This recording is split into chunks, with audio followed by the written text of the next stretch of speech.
Aí eu tava tomando uma cerveja com ele aqui e falei, cara, ouvi falar que tem uns caras que fazem cerveja, será que é verdade? A gente nunca fez curso, nem nada. A primeira que a gente fez era pra ser uma pale ale que virou um chá, né, cara? A segunda já foi uma porter. E a nossa abraçagem também deu algumas coisas erradas, a fermentação deu errado. A gente fez uma outra pale ale daí, foi acho que a única leva que a gente fez que não deu nada de errado, cara. E aí a gente fez uma red ale e agora a gente tá fazendo essa tripel. Boa! Não foi fácil chegar aqui. Não? Não. Você tá me ligado? Edson. Isso. Marcelo, já gravei. Eu vou fazer uma reforma bacana aqui no fundo. Tem até um espaço pra colocar um bico de chope. Aqui vai fazer um L assim, a churrasqueira vai lá pro canto. Vou levar a lavanderia tudo pra lá, vai ficar mais bacana. Pork beer. O balão é por causa de Boituva, né? Tem paraquedismo e balonismo aqui em Boituva, bastante. Isso aqui é uma Red Ale. Uau! Então não tem tanto amargor no final, porque na hora que a gente colocou o lúpulo na panela de fervura, a panela transbordou. Então jogou tudo o lúpulo pra fora. Isso aqui são as fichas do concurso que a gente participou, do último, da Porter. Foram 3 jurados. Todos identificaram uma leve oxidação, mas no caseiro é normal ter uma oxidação às vezes, né? Às vezes não, a maioria das vezes tem uma oxidação ou outra, isso é... A gente não tem tudo controlado, a gente fez sem temperatura controlada de cerveja. Teve um dia que deu 9 graus aqui na região, o fermento parou de funcionar. Aí a gente teve que colocar outro fermento. Aí eu peguei 2 computadores, coloquei para esquentar o fermentador, que estava sem controle de temperatura. Primeiro a gente precisa do freezer para controlar a temperatura da fermentação, porque o fermento ele age em uma certa escala de temperatura. A tripel que a gente está fazendo hoje, o fermento dela age de 16 a 24 graus. Então, se você manter ela numa temperatura de 26 a 24 graus, o fermento vai estar numa vida boa. Se tiver mais baixo que isso ou mais alto que isso, sua cerveja vai ficar ruim. Se ficar mais baixo, não vai fermentar direito. E se ficar muito alto a temperatura, ela fica quente, acima de 24, sua cerveja vai ficar com cheiro que o pessoal fala de banana. Ela vai ficar muito frutada, o fermento parece que é um negócio que azeda, estraga a cerveja mesmo. Então a gente tem o termostato, que a gente faz a adaptação do freezer aqui atrás, onde liga a energia e o freezer. Aqui entra a energia e o freezer. Aí esse aqui é o sensor. O sensor é esse fiozinho, que ele fica dentro do freezer para ver qual a temperatura que está lá dentro. A hora que baixou, que nem eu tirei agora, que está 0 grau, abaixou, ele ligou o freezer, tá vendo? Esquentou. Se eu colocar aqui dentro, ele vai começar a baixar, a hora que chegar a 0 grau ele desliga. Que eu programei ele para deixar a 0 grau. A gente usa o Beer Tools, a gente coloca os maltes e todos os produtos, as rampas que a gente vai usar e ele já vai medir a densidade certinho pra gente, a densidade esperada. Como a gente não conhecia a cerveja, a primeira parte da pesquisa é assim, vamos tomar uma triple para ver como é que ela é. Parece uma cerveja mais seca no final e com cheiro de frutado muito aparente. Não tem um amargor muito forte de lúpulo, nem cheiro de lúpulo muito forte. Então a gente tentou reproduzir essas características fazendo umas adaptações, tanto com malte como com os adjuntos que a gente vai colocar. Aqui tem 6 kg de malte Pilsen, 400 gramas de Viena, 200 gramas de malte de trigo e 200 gramas de aveia, para 20 litros de cerveja. Então, a gente vai fazer 2 rampas, uma de 52 graus, que é para extrair os açúcares dos cereais não maltados, que aqui tem trigo e aveia. A outra rampa de 63, 65 graus mais ou menos, é para extrair todos os açúcares dos cereais maltados, que no caso tem cevada maltada, que a gente usa malte Pilsen aqui e Viena. A gente vai pegar um pouco do mosto agora para fazer o teste de iodo. O teste de iodo a gente faz um testinho com um pouco do mosto e pinga algumas gotas de iodo. O garoto tá fraco ainda. Vou deixar mais um tempo. A gente vai deixar mais alguns minutos ainda. Mas o que você está buscando? Eu tô buscando, ele tem que ficar bem laranja. Tá vendo que ele fica laranja nas bordinhas? Ele não tá. Então, aconteceu que a gente não passou o teste do iodo, não ficou laranja total. Tá? Quer dizer que a gente não conseguiu converter todos os açúcares dos maltes. Então o que a gente vai fazer? Vai ficar mais 20 minutos aproximadamente e aí a gente vai repetir o teste para tentar converter o máximo possível. Agora já está mais claro, agora está bem laranja. Então a gente agora chegou na temperatura de 78 graus para começar a fazer o mash out, que chama. A gente terminou a abraçagem, certo? Então ela vai ficar uns 10 minutos nessa temperatura, tá? Para inativar todas as enzimas. Então, a gente está fazendo a recirculação da cerveja, que é para filtrar ela. A gente vai tirar e vai voltar para dentro da panela a cerveja, tá? O nosso mosto, porque daí os próprios grãos de malte vão afundando e vão fazer um filtro. Então a gente teve um problema que entupiu a torneira, o nosso filtro aqui, e agora a gente vai tentar fazer a filtragem de um modo não convencional. Ele está tentando desentupir. Opa, devagar. Esse aqui, para fazer essa coloração de açúcar, que eles chamam de candy sugar, né? Eu usei 250 gramas de açúcar. Então a gente usa para dar o quê? Um cheirinho, um gosto de uva passa para cerveja. Laranja. Mostra aí. Deixa eu abrir a laranja aqui. Laranja nas mãos. A pessoa achou estranho, a gente foi no mercado hoje, comprou 20 litros de água e uma laranja. Aí eu falei pra moça do caixa, acho que dá pra fazer 20 litros com uma laranja, né? De suco. A laranja e o coentro. O papel fundamental da Ceva Paulista é propagar a cultura cervejeira, mas do ponto de vista de fabricação de cerveja caseira. A nossa frente de trabalho é mostrar que é possível fazer cerveja de qualidade em casa. Para agregar mais e para tornar o circuito cervejeiro mais quente, mais agitado ao longo do ano, a Ceva Paulista criou o concurso de cerveja caseira, né? Cujo a cerveja campeã ela é fabricada numa microcervejaria, no caso a Bamberg. O concurso vai eleger a melhor tripel, cerveja de estilo tripel do estado de São Paulo. Quando se fala em concurso, o cara tem que seguir o que é o estilo. Então se é tripel, a tripel tem que ter uma determinada cor, tem que ser um pouco alcoólica, tem que ter um aroma frutado, tem que seguir aquele estilo. Eu digo que as melhores cervejas que eu já tomei de cerveja caseira são de cervejeiros novos. No nosso último concurso, os 5 primeiros colocados, 3 eram cervejeiros de primeira viagem. Era a primeira vez que eles estavam entrando no concurso, tinham acabado de começar a fazer cerveja, entraram e ficaram nas 3 primeiras colocações. O concurso nacional no passado era um cervejeiro que tinha recém começado a fazer. E aí, Nunes? Beleza? O que tá fazendo aí, cara? Fazendo uma reforma aqui, velho. Aqui é onde a gente faz nossa cerveja, né?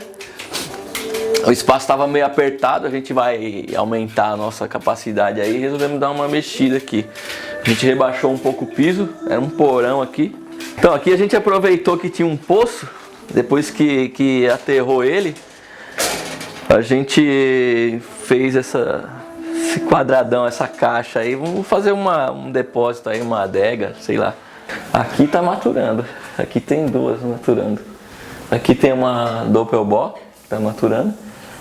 Pro concurso também, do ano que vem, aqui a Imperial Stout, pro concurso. Aqui tem algumas que a gente reserva aí. Aqui é do concurso que a gente mandou agora. Infarto? É. A gente colocou para fermentar essa cerveja e a gente fez um blend de fermentos com o S4 e o S33. E de um dia para o outro, quando eu cheguei para ver a cerveja, tinha vazado muito. E, o airlock que a gente fez uma lambança, meu. A gente perdeu uns 4 litros de cerveja. E aí a gente falou, infartou. Meu. Trigo, aveia a gente usou Pale Ale, se eu não me engano. Algum malte caramelo aí para dar cor. O que é? A Triple ela é uma cerveja um pouco mais alcoólica, ela é belga, né? Um estilo belga. Geralmente ela é um pouco condimentada. A gente usou, mas eu acho que usou pouco também, semente de coentro nessa receita. Mas eu acho que faltou um pouco, faltou um tempero. Uma cerveja com uma lupulagem bem baixa, né? Então, essa daqui ficou com algo em torno de 30 IBU. A gente usou o lúpulo Magnum somente, a 60 minutos da fervura. Eu acho que para você fazer uma cerveja bem feita, você tem que ser um pouco chato talvez e adotar alguns critérios de higiene, questão de fermentação, você ter um controle da fermentação da sua cerveja. Tá boa. Saúde. No começo eu não tinha gostado muito, eu tinha achado ela muito doce, mas acho que com o passar do tempo ela tá encorpando mais os sabores e os aromas. Eu acho que ela tá bem gostosa. Tá bem cheirosa também. Essa espuminha cremosa tá... Olha a cor. Esse ano nós vamos fazer uma cerveja do estilo belga, triple. É uma cerveja clara, em torno de 8 a 10% de álcool. A grande dificuldade vai ser o fermento. A gente não tem fermento belga adequado para ser comprado, fermento seco aqui no Brasil. Talvez quem importar um fermento vai levar uma vantagem muito grande na frente dos outros. Muitos podem também se confundir achando que a triple tem que ser adicionado algum tempero nela, ou coentro, pimenta do reino ou qualquer coisa.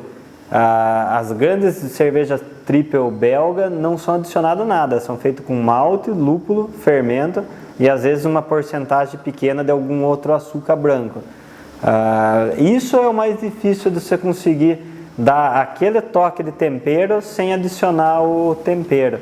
Para quem for adicionar tempero, quando o tempero for identificável na cerveja, ele errou a mão no tempero. O tempero ele tem que aparecer de uma forma bastante sutil.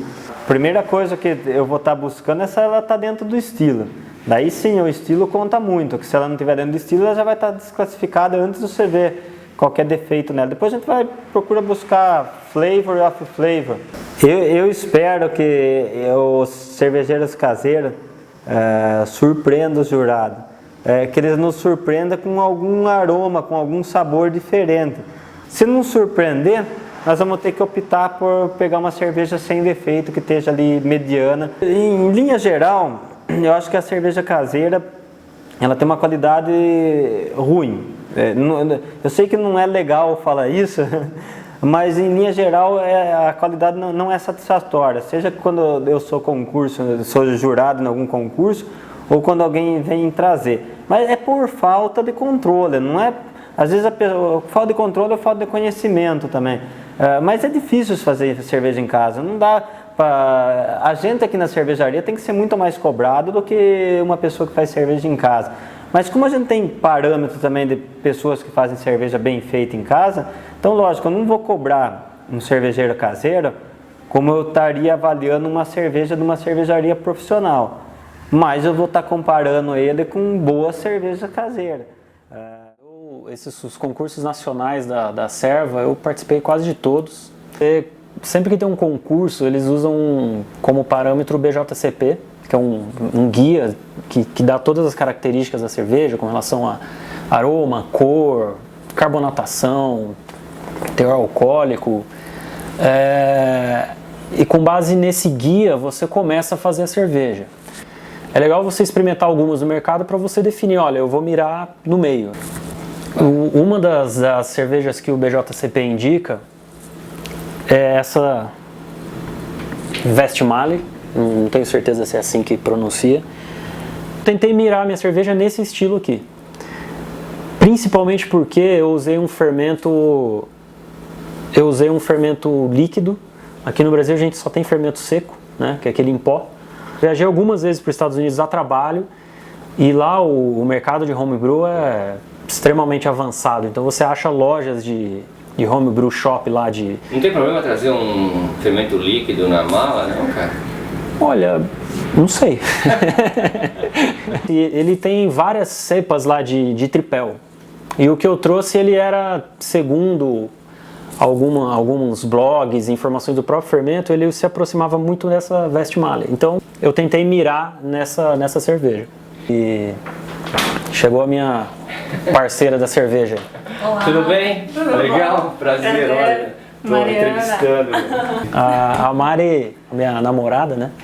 A gente tá junto já há 5 anos e ela tá comigo nessa aí desde o começo. Mas a Mari, ela ajuda, participa, influencia, dá palpite. Dá um bico na sua, Assim, eu achei que ela tá com a carbonatação boa, a cor tá legal.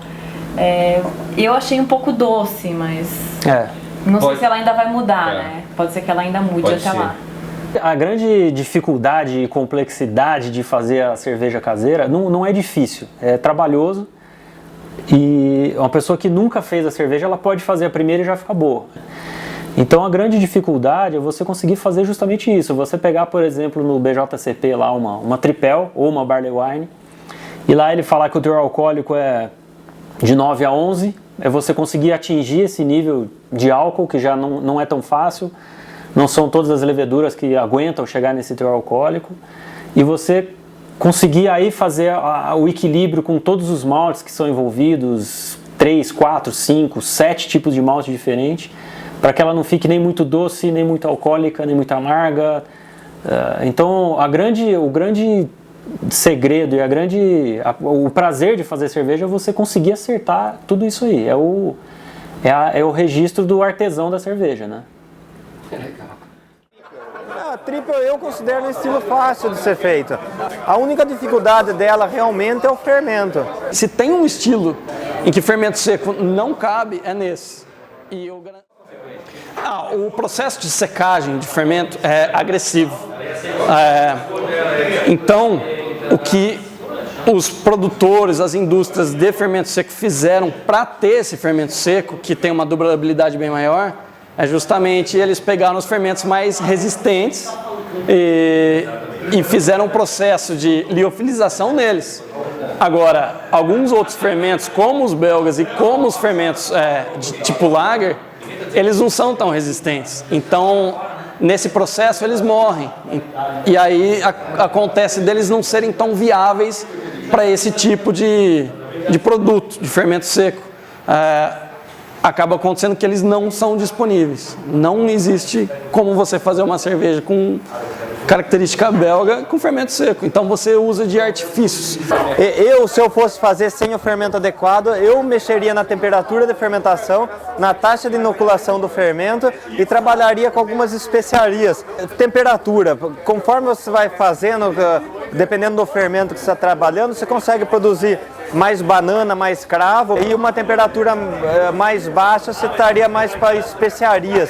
No caso de uma cerveja belga, ela tem que ter mais especiarias do que banana e cravo. Com a Serva Paulista, estou tentando fazer um esqueminha que nos Estados Unidos é comum, que a gente faz, digamos, uma fazenda de fermentos e propaga os fermentos em um meio de cultura, em tubo de ensaio, e disponibiliza. Posso, digamos, de um fermento da White Labs, fazer uns 12 tubinhos de ensaio e sair distribuindo. Aí é cada cervejeiro que vai propagar, vai crescer o fermento para ele produzir a própria cerveja. Mas eu acho que isso é importante. Matheus. É a minha, a sua é 24. É do Pedro. Essa inscrição é a minha, 25. Ele é corintiano. Vamos levantar a taça domingo. E eu sou São Paulino, né? E a gente moe o malte aqui, ó, nessa mesa aqui. Tá com uns maltes aqui, isso é malte. assim. Isso é malte, ó. Isso é malte. Então, a maioria das pessoas hoje usam o chiller de imersão.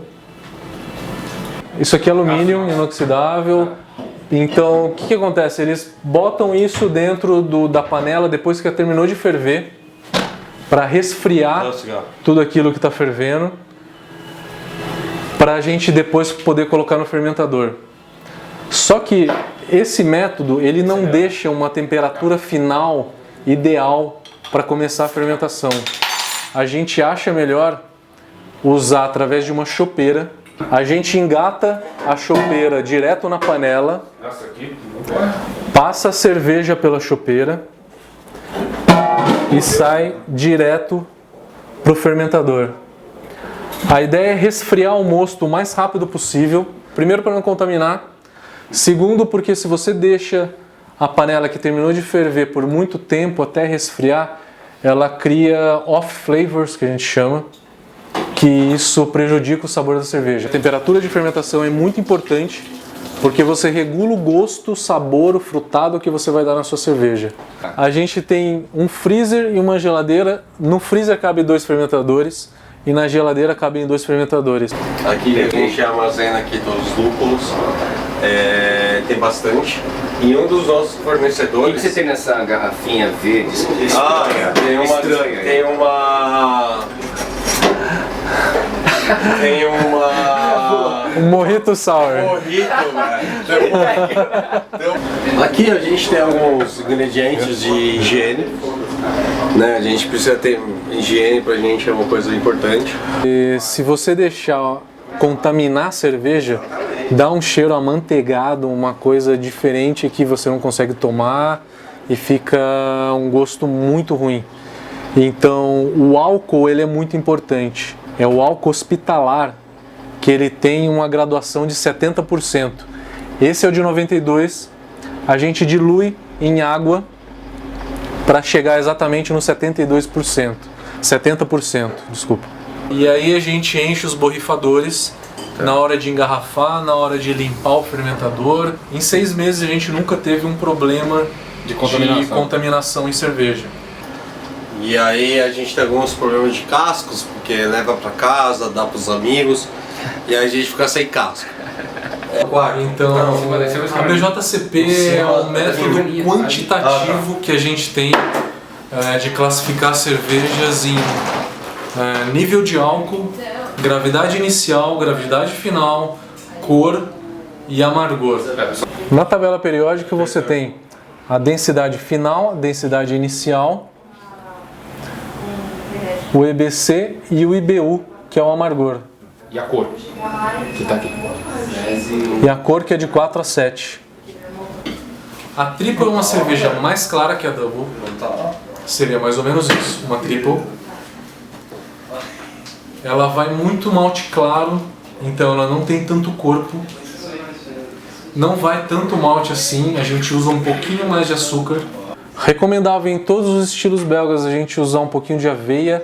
A aveia dá uma veludada no gosto da cerveja, dá uma melhorada na espuma, dá uma estabilizada.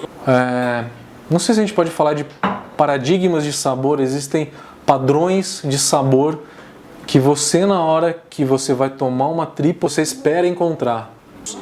Você tem que seguir um padrão de gosto que o cara que está te avaliando vai esperar daquela cerveja. Não adianta você usar maltes ou lúpulos que não são usados naquele padrão de cerveja, porque você vai acabar ainda saindo fora.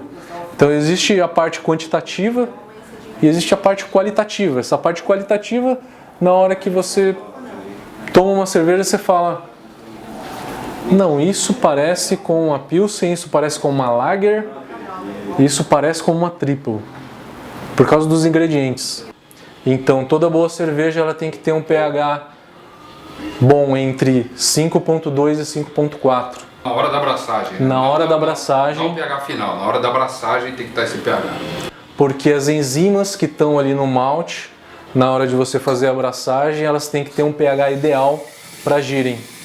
E dependendo do tipo de malte que você coloca, o pH inicial, na hora que você mistura tudo, tem um pH diferente do ideal, que é o 5.2 e 5.4. Então as rampas de temperatura da abraçagem são muito importantes.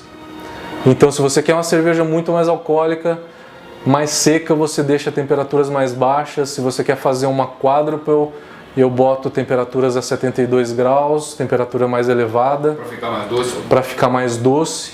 Esse doce da temperatura de 72 graus é um doce, é um açúcar que não é fermentável. Então o fermento ele não catalisa esse açúcar, ele não faz aquilo em álcool.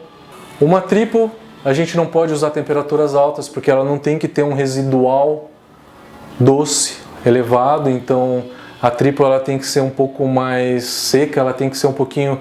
Ela é uma cerveja muito clara. E com mais álcool? Com mais álcool, tem que ser uma cerveja encorpada, como essa, com uma espuma também interessante. O grande desafio da triple, na hora que a gente começou a montar as receitas, foi fazer uma cerveja encorpada, fazer uma cerveja com gosto e com EBC. EBC é a graduação da cor da cerveja, com um EBC muito baixo. Então eu tenho que fazer uma cerveja muito clara e muito encorpada. O grande toque, o grande corpo que está dando nessa cerveja é a melanoidina. A melanoidina ele é um malte claro com um toque, tem um aroma muito interessante, ele dá essa espuma, ele é responsável por essa espuma que a gente está vendo. Dá também um gosto aveludado na cerveja. Eu gostaria de ter usado mais melanoidina, mas porém ele tem um EBC de 40, só que eu tenho que ter uma cerveja do EBC de 7. Então no máximo 7, eu tenho que usar muito pouco do melanoidina para fazer isso. Esse é o mascote. Seu Zé. Mas numa praia essa é a Chiquinha. Rola, né? Essa é a Chiquinha. Ah, numa praia é complicado. Inclusive o pessoal... O Oscar só tomava Skol. Esse é um cara que só tomava Skol. Só eu tomava Skol na casa, tirando eu, ele, o Lucas, o Pedro. Não, a verdade é só eu. A verdade é o seguinte, a gente tomava Skol e tomava Serra Malte quando a gente fala, não, vamos tomar uma cerveja decente, tomar Serra Malte. Ele tá em quase todas as braçagens. Esse cara é o nosso braço direito. Já degustou todas as cervejas. Estamos vendo o teu site aqui, cara. Tô achando o que é o De Bruer. Tava vendo os 7 mandamentos aqui da microcervejaria, tava vendo aqui o lobby político. O segredo da cerveja, de toda cerveja, são 2 pelinhos do Zé. Chegou o bola de fogo. Esse daqui Chegou o quarto. é o nosso estoque de malte. O saco maior é de Pilsen, porque é a base, então a gente usa pra tudo. Eu também tenho um grande saco aqui de Munique. Tem um outro saco de Pale Ale. Eu não acredito. Abre o guarda-roupa. Eu não acredito. Vem cá, Lucas. Além disso, a gente tem um estoque pessoal, que não são as cervejas que a gente próprio faz. E é o que a gente gosta de tomar. Essa é a seção das belgas. Um barzinho. E essa é a seção das latinas. Esse é o refrigerante do Peru. Inca Cola. É o bola de fogo. Abrindo uma briga. Oliver, tudo bem? Eu sou o degustador. É muito boa. Muito boa mesmo. Concordo. De 10 em qualquer cerveja nacional, eu acho. A gente vem aqui, o apartamento é dele, a locação é dele, tudo aqui é dele. Mas a gente vem aqui à vontade e faz a cerveja que a gente quer fazer. Sabe? Ninguém é casado. Ninguém é casado, cara. Ninguém é casado, esse todo mundo solteiro. Não, você não pode casar, cara. Com seu estilo de vida. Vai deixar. Você acha difícil? Você acha que a mulher ia deixar fazer um negócio desse aqui? Não. Você acha que ia deixar? Não, e o guarda-roupinha lá, e o guarda-roupinha. A área de serviço do cara é uma cervejaria. Mas é tudo em prol da cerveja. Né? A gente tá cansado de tomar Skol. Skol é uma cerveja que vai arroz. A cerveja caseira, o cervejeiro, por ser um pequeno volume, ele pode usar muito mais nas suas receitas, né? O homebrewer, ele tem a possibilidade de criar, inventar, improvisar, que muitas vezes a microcervejaria fica impossibilitada, porque trabalha com volumes maiores. A inventividade, a criatividade e realmente a dedicação que esses homebrewers têm, tem contribuído muito, inclusive com as microcervejarias, ou seja, uma é complementar da outra. As microcervejarias também têm procurado apoiar o movimento homebrewer, normalmente patrocinando todos os concursos, fornecendo assistência, liberando muitas vezes suas fábricas para que eles aprimorem seus processos. Então é uma coisa que é uma interação extremamente positiva. Eu participei de júri na Bélgica, na Itália, na Argentina, mas eu te digo que o Brasil hoje, em termos de homebrewers, no movimento Acerva, tem um nível internacional que pode superar cervejas de várias partes do mundo pela alta qualidade. Ó, a primeira, na verdade, que a gente fez foi essa aqui, foi a Pale Ale. Fudeu a abraçagem? Não, ela não, assim, a cerveja não deu problema, mas, assim, durante a abraçagem a gente teve bastante problema, que era panela nova, tudo novo, então, tipo, a torneira que a gente tinha colocado na panela vazou. Ô, Caio, quanto tempo que você tá sentado aí como velhinho? Já tô há 3 meses jogando bola, né, quebrei. Botei, tem 6 pinos e uma placa aqui, ó. Crianças não façam isso em casa. Façam cerveja, bom futebol. Weissfuder acho que foi a primeira que a gente fez. A Weiss é uma cerveja alemã de muita tradição, então a gente quis trazer uma brincadeira, uma coisa engraçada, por isso o nome Weissfuder. Acho até por causa disso, né? Rock, carreira. Não vem! Quietinha. Ela participa nas braçagens. É fã de malte. Quando a gente tá moendo malte, ela dá uma limpada no que cai no chão. E a última a gente fez uma triple, carinhosamente chamada de Stripple, não tem o rótulo ainda. Tem essa foi uma das primeiras também que a gente quer repetir logo mais, que é a Estou Tonto. Que é uma Stout, né? Ia pegar uma carona, indo embora pra casa com um cara num Fusca. E aí o cara ia me deixar no metrô perto da minha casa, só que ele pegou a pista errada e foi me deixar no metrô, num lugar assim que não podia parar. E aí o ônibus veio em cima do Fusca, assim, a gente quase não tá aqui contando a história, né? E aí nesse estalo, assim, né, na hora da pressão, aí vem aquela iluminação, assim, Estou Tonto. Além disso, também tem uma que a gente fez uma homenagem aqui pro Serginho Malandro, com a Porter dos Desesperados. A Porter foi uma das mais difíceis que a gente conseguiu o nome, assim, a gente realmente não... Daí a gente tá cada vez mais melhorando, agora estamos comprando os equipamentos, estou com equipamento novo até ali. Esse veio da Alemanha, é uma Braumeister, que precisa fazer 50 litros. A ideia do equipamento é você fazer tudo na mesma panela, tanto a mosturação, quanto a fervura. Isso aqui é um filtro. São dois filtros na verdade. Tem a parte de baixo, você vai colocar o malte e vai tampar o malte ali. Então acaba um pouco esse conceito de você ficar mexendo na panela assim, não vai ter isso. E a própria panela, ela recircula, fica recirculando a água o tempo todo. Ele tem o conceito do no sparge, né? Todo tempo a água está sendo recirculada e passando pelos grãos para você não precisar fazer um sparge. Você seta as rampas de temperatura, as que você quer, então acho que dá para colocar até 5 rampas de temperatura e o controlador está ali embaixo. É bem pequenininho, bem basicão o controlador. Você escolhe o tempo que você quer fazer a sua mosturação, o tempo de fervura, né, e ele vai informando durante todo o processo. Né, ele chegou na temperatura de falar, agora insira o malt pipe. Daí você coloca o malt pipe, daí insira os grãos, colocou os grãos, fechou, daí ele vai iniciar realmente a mosturação, com as rampas que você determinar.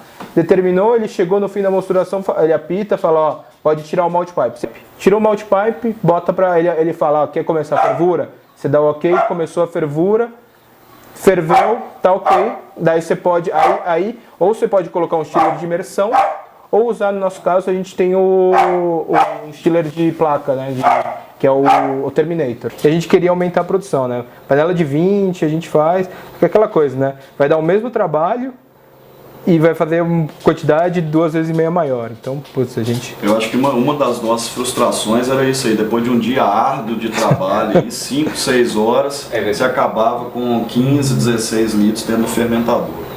Dá até tristeza, né? Divide para 2 pessoas é 8 litros. Bom, a triple a gente nunca tinha feito estilo triple, né? Nunca, até um estilo até com uma graduação alcoólica alta, com uma quantidade tão grande de fermento. Então foi meio que até um desafio pra gente. A gente falou, mas também não temos o que perder, né? Tipo, cervejeiro caseiro. A primeira coisa que eu fiz, eu fui ler a descrição dela, tanto a do BJCP como a do Brewers Association, para ver as características que ela precisava ter, né?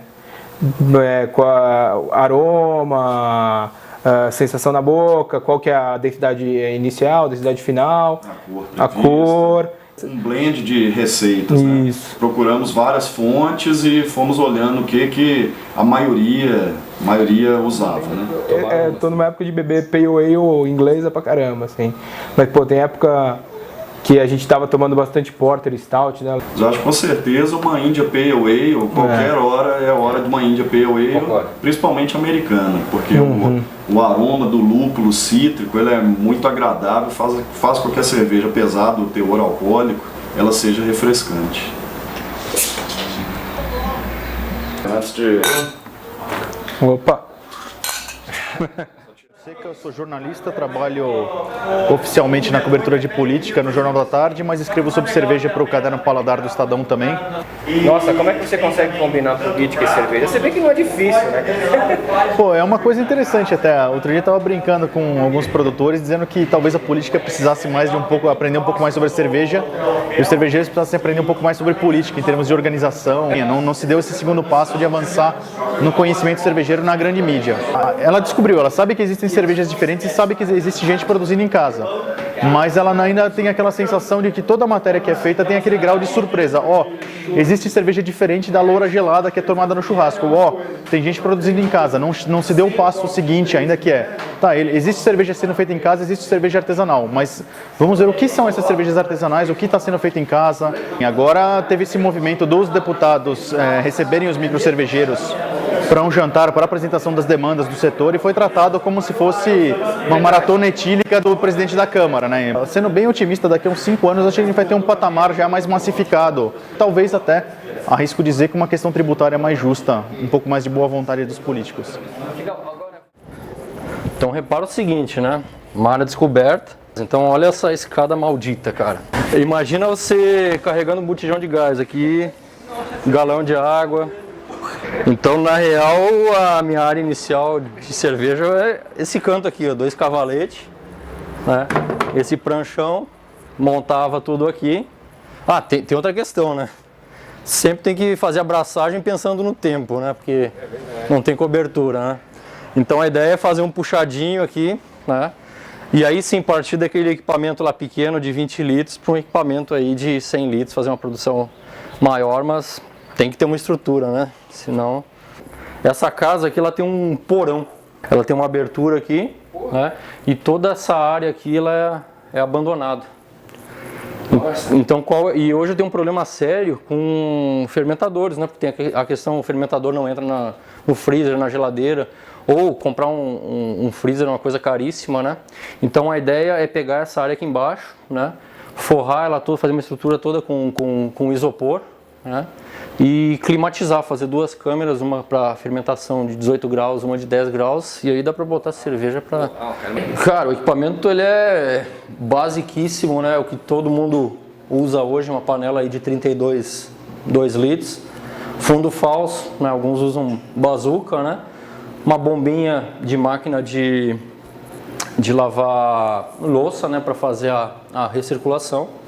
Esse aqui é o fogareiro que eu pretendo usar nas panelas aí de 100 litros, né? Não, eu vou ter que montar toda uma estrutura em aço, né? A ideia é estar usando 3 desses. Um para fervura e eu preciso de mais outros 2, né? Para panela de mostura e a água para lavagem, né? Esse aqui é um moinho de 3 rolos, né? Aqui diria que foi um belo upgrade, né? Porque eu usava aqueles moinhos de disco manual, né? E não tinha uma moagem tão perfeita, né?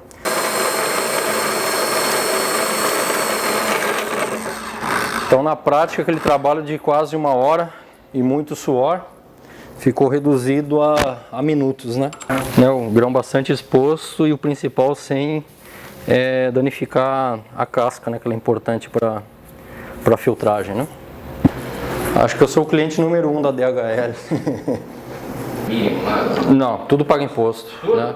Essa questão dos $50 ela é lenda, né? Porque qualquer comércio entre uma pessoa jurídica e pessoa física, ela entra com uma importação simplificada, né? Mas ela paga imposto mesmo com valor inferior a $50. Então o que a gente vai fazer é um mosto, né, bastante fermentável para a gente estar propagando leveduras líquidas aí ao longo do ano, né? É para fazer um mosto bem fraquinho, né? A ideia não é fazer cerveja e nem que tenha sabor, é simplesmente alimento para levedura, né? Então qual é a ideia? Congelar, que dá um puta no trampo ficar fazendo isso. Congelando ele, dando 20 pacotinhos, eu posso propagar 20 vezes, dá mais do que metade do ano. E o que acontece? Tirou do congelador, bota na panela, ferve por 15 minutos até esterilizar, resfria e introduz a levedura. Vai ter porque a ideia não é fazer uma cerveja com aquilo, né? É simplesmente ter alimento para a levedura. Esses aqui são 2 clássicos, né? Irish Ale e a California Ale, né? Um tubinho daqueles, ele seria teoricamente suficiente para 20 litros, mas considerando que ele tem praticamente 100% de viabilidade, ou seja, eu fui na loja dos Estados Unidos, levei para casa né? Só que não é isso que acontece, no meu caso. Então vai chegar aqui já degradado. Então na verdade é multiplicação para ter mais células viáveis, porque é engraçado, mesmo nos Estados Unidos o pessoal comenta, assim, os jurados, que um dos maiores problemas das cervejas em concurso é má fermentação. Não tem a quantidade de células suficientes para fermentar o que está sendo proposto, né? São 3 itens fundamentais para fazer uma boa cerveja: qualidade dos ingredientes, isso felizmente a gente consegue, lúpulo e malte de qualidade, e sanitização de tudo que tocar o moço pós a fervura, que contaminação é um problema, e ter uma fermentação decente, né? A ideia aqui é só aferir, na realidade, o pH. Tá? Aqui é uma forma não muito precisa, que é um medidor de tira, né? Então, olha só, ela está entre 5,4 e 5,8. Ela deveria ficar abaixo de 5,4, né? O pH ideal, um pouquinho acima. Mas aí tem métodos, usar, por exemplo, um pouco de malte acidificado, né? Até correções químicas do pH, mas isso é uma coisa que eu não me preocupo muito hoje, né? Isso aqui é uma coisa que eu quero me livrar, que é mexer em panela quente. Então esse aqui é um teste rápido, né? Para medir a densidade do mosto, né? A gente coloca a lente, coloca na luz, e ele vai fazer a indicação, aqui no meu caso em platos, né? Aqui 9 graus, o que dá um mosto antes de fervura com 0,036, que é onde eu queria chegar, né? Aqui vai te dar o potencial de geração de álcool, por exemplo, né? Aqui uma lavagem, né? Agora eu começo a direcionar um pouco do fluxo para a panela de fervura. Uma estilo triple, primeiro uma cerveja tipicamente belga, né? Um dos estilos belga, né? Tem como característica uma cerveja bem mais forte, teor alcoólico bem mais elevado do que o usual, né? Uma triple típica aí tem uns 9%, né? 8, 9%. E ela tem umas coisas interessantes, típicas das cervejas belgas, né? Ela é muito mais frutada, ela é muito pouco lupulada, tá? E cuidados ao fazer triple é principalmente o controle de fermentação e usar uma levedura adequada para o estilo. Na receita, usualmente, o que eu faço é usar um software especializado para isso. Eu uso o Beersmith, mas tem vários outros, mas é o que realmente eu me adapto melhor. Aí eu vou construindo a receita usando os ingredientes escolhidos e procurando colocar sempre dentro do padrão do estilo, né? Double, triple e quadro. É que você tem mais quantidade de ingredientes, né? Então é dobro, o triplo e o quádruplo de ingredientes. É por isso que uma double, por exemplo, tem cerca de 7%, né? A triple tem lá pelos 8, 9% e a quádruplo chega a 10,5%. Foi até engraçado, porque eu tive em Austin lá por agosto e trouxe os fermentos para cervejas que eu costumo fazer, né? E logo depois da minha volta foi anunciado o concurso, o estilo triple, né? E os fermentos que eu tinha não se encaixavam, né? Aí deu sorte mesmo de ter um colega nos Estados Unidos. Eu liguei para ele se dispôs a trazer, e aí buscamos o fermento certo, né? Eu usei um fermento da White Labs chamado WLP 500, que é um fermento específico para triple, né? Cara, a primeira cerveja é 15 de novembro de 2010. Você usou malte, extrato por quanto tempo? Por praticamente um ano. Você pega uma lata daquelas, aquece, abre, coloca já no fermentador, né, com 2 litros de água quente e completa com água fria. Então ele já fica mais ou menos na temperatura de fermentação, coloca um pacotinho, fecha, 4 dias está pronto. Na realidade, eu sabia do meu cunhado e da minha irmã que faziam já cerveja, né, e por uma falta de humildade minha, bom, vou aprender pelas minhas próprias pernas, né, daí comecei a ver como o pessoal fazia extrato de malte, vou começar a fazer com extrato de malte, né. O cara tinha todas as informações em casa? Em casa, né? Umas cabeça dura. E seu cunhado, quando ele soube que você estava usando o extrato de malte, ele achou curioso? Ele achou nojento.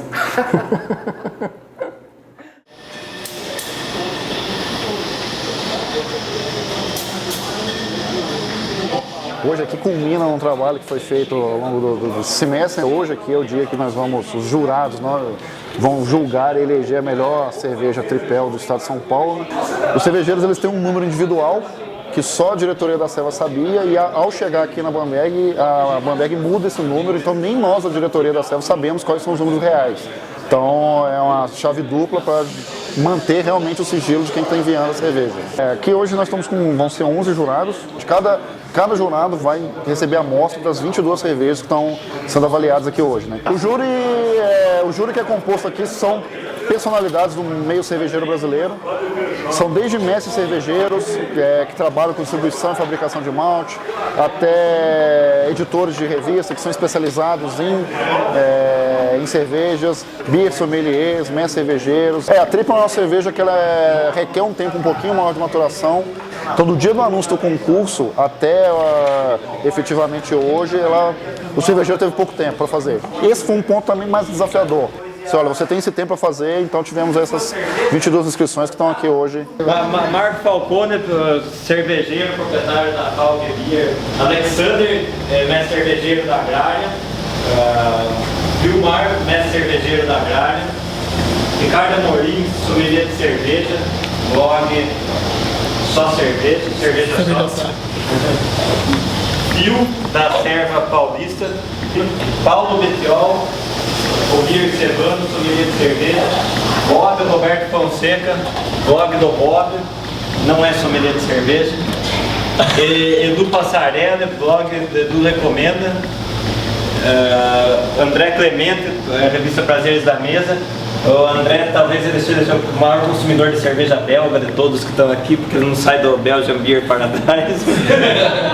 Aqui está chegando o Diego Cartier, que ele é sommelier de cerveja também. O Marcelo Cury, ele também é sommelier de cerveja. E eu achei por bem não identificar o nome do jurado na ficha de avaliação. Cada jurado vai ter um número. Eu acho que é constrangedor, Feijão, que tem conhecido nosso que mandou cerveja, o pessoal da Serva, a gente está sempre, que nem o Fio, a gente está convivendo com eles no encontro, tudo. Então o aroma é complexo, com moderado a significante condimentado, moderados níveis de ésteres frutados e baixos aromas de álcool e lúpulo. Aparência, amarelo profundo, a cor profunda de ouro, boa claridade, bem carbonatada. As cepas de leveduras belgas são usadas, aquelas que produzem ésteres frutados, fenóis condimentados e álcools maiores. A gente vai servir de 7 em 7. 3 de cada, exatamente, 3 de cada. A gente tem vários jurados, aí uma garrafa só não dá. Então a gente tem que separar e dar um pouquinho para cada um. E se tiver alguma dúvida, tem uma extra aí para poder não faltar a cerveja que está concorrendo.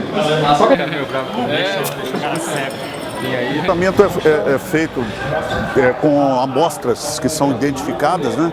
Cada copo tem o número da amostra que está sendo identificado. Naturalmente ninguém sabe quem é o fabricante, é uma degustação às cegas. E cada juiz recebe a sua amostra, faz a avaliação, preenche a sua ficha de julgamento e entrega e passa para a segunda amostra. E normalmente somos guiados por regulamentos e normas que são de cunho internacional, então normalmente se adota muito no Brasil o BJCP, que é o Beer Jury Certification Program. Então, basicamente, havia 5 quesitos, né? O primeiro deles é o visual, onde nós vamos avaliar a cor da cerveja, a sua espuma. Vamos dizer, uma India Pale Ale, ela pode ser de uma cor palha até uma cor acobreada, por exemplo. Então, se a cerveja for escura, quase negra, ela vai estar fora do estilo, né? Determinadas escolas cervejeiras vão determinar se a espuma tem que ser abundante, se tem que ser quase nada. Então, o aspecto visual vai revelar isso, tá? O segundo é o aroma, né? Os estilos também normatizam quais aromas devem estar presentes em cada cerveja, da mesma forma o sabor, né? Que seria o terceiro quesito. O quarto quesito é muito interessante, é a sensação de boca. A gente percebe a carbonatação, o corpo que essa cerveja tem, e vamos avaliar também conforme o estilo. E o final é a impressão geral, que é o quinto quesito que é analisado. O maior peso realmente está no sabor, né? E o que tem o menor peso é o aspecto visual, mas que ele é o fiel da balança. Muitas vezes ele vai desempatar uma pontuação de uma cerveja. E agora o mais importante é a forma de interpretar essa cerveja. Quer dizer, muitas vezes ela não vai atingir na íntegra todos os requisitos preconizados pela normatização. Muitas vezes ela pode apresentar algum defeito que o jurado experiente vai detectar. Mas o importante é que no conjunto da cerveja, ela seja avaliada se ela é uma cerveja que vai agradar o consumidor. Tem duas amostras que para mim fogem um pouco. O fermento utilizado lembra mais cerveja de trigo do que uma cerveja triple, que é o estilo que a gente está julgando hoje. Mas estavam gostosas as cervejas. Tem duas que estavam com contaminação bem intensa e o resto tudo bem legal. Já fui jurado de outros, de concurso nacional, de concursos de outras cervejarias, e realmente o nível aqui está legal, está um nível interessante. Olha, tem que se tirar o chapéu para o pessoal, apesar de serem todos cervejeiros caseiros, aficionados aí pelo negócio.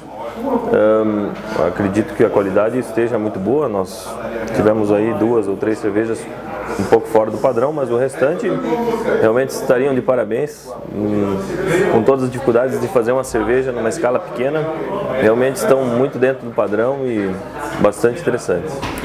Se a gente for fazer uma retrospectiva dos últimos anos, realmente o nível, a qualidade do produto, o conhecimento do estilo, realmente foi um avanço muito grande mesmo.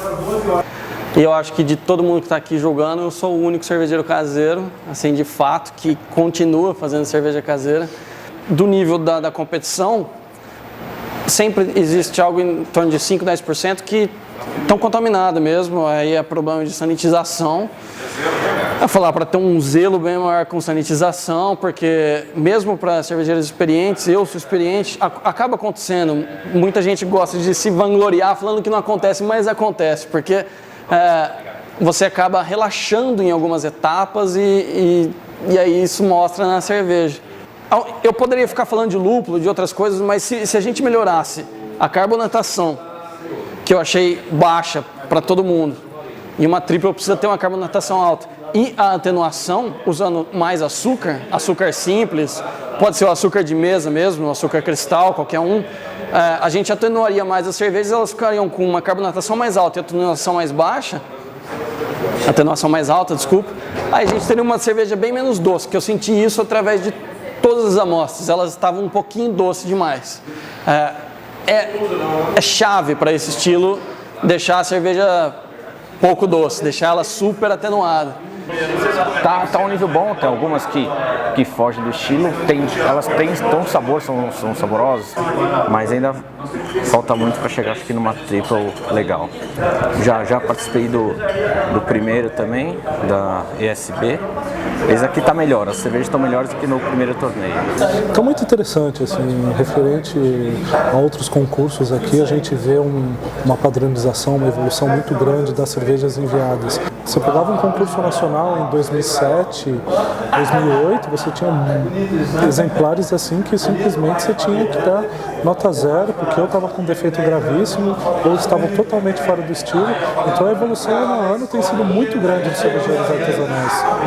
Olha, no geral, assim, você vê que, tirando algumas exceções, os cervejeiros tentaram se ater ao estilo, mas acho que por algumas questões de utilização de levedura, talvez, em alguns casos, você vê que houve uma dificuldade de você chegar no ideal do estilo.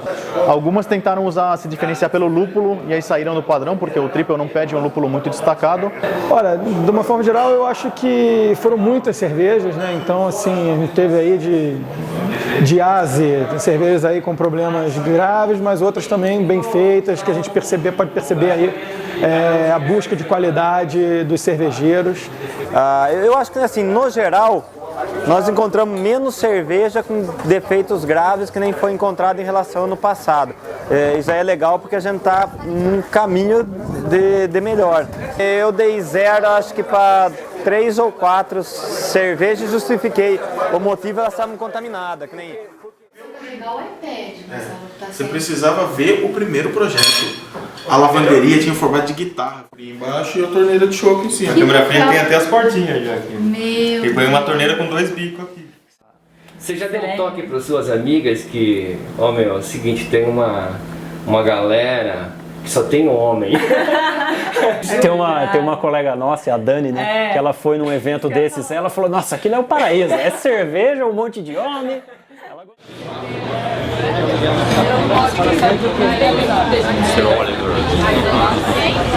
E aí, mano? E aí, meu velho? Beleza? Tudo bem? Maravilha. Legal. E aí? Eu sou o Filipão, meu moedor de malte.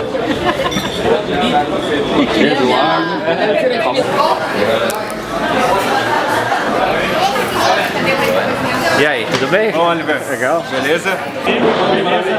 Tá a equipe inteira aí?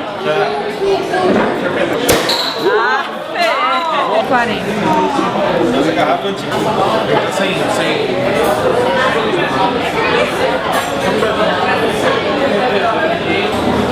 Muito boa a cerveja, merecido o 3º lugar, ótimo.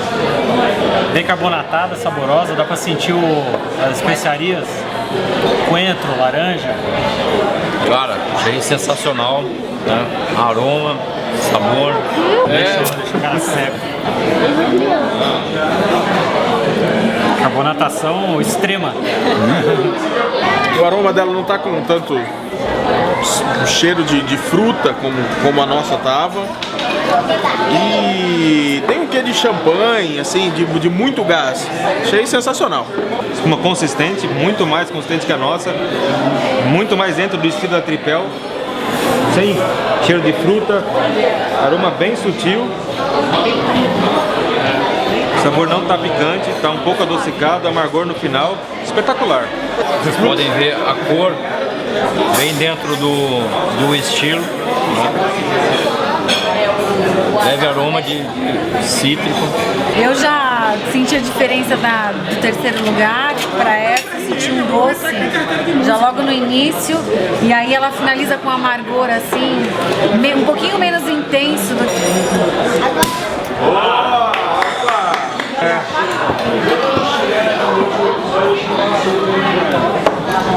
Primeiro colocado simplesmente foi a melhor tripel que eu já tomei. Ela tá bem alcoólica, mas não tá aparente o álcool.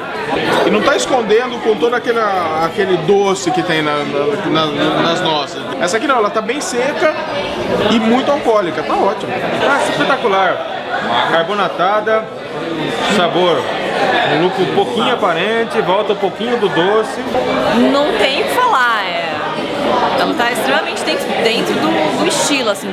Então ela tem essa parte, ela tem essa coisa seca, ela tem o frutado, ela tem a carbonatação, a cor dentro do padrão, então... Sucesso! Parabéns aí!